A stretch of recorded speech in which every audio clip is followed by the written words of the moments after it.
افضل كاركتر في السينما، يلا بينا. محمد سعد في الليمبي ولا احمد مكي في حزلقوم؟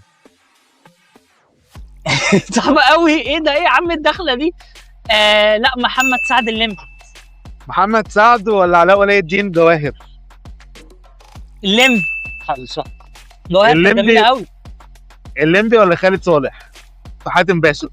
يعني ما السما والارض، ما كل واحد ليهم دخلة. نغير شوية، نروح لحاتم باشا. حاتم باشا ولا محمد هنيدي خلف الدهشوري خلف؟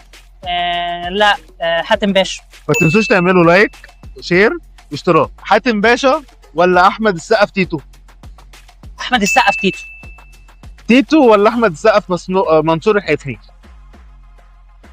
انا بحب تيتو اكتر من منصور الحفني. تيتو ولا كريم عبد العزيز في يحيى راشد؟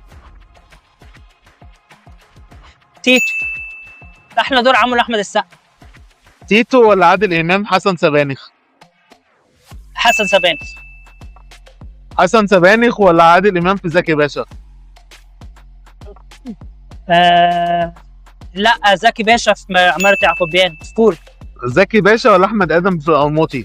القرموطي. شخصية توب التوب. القرموطي ولا هاني رمزي في ابو العربي؟ ابو العربي.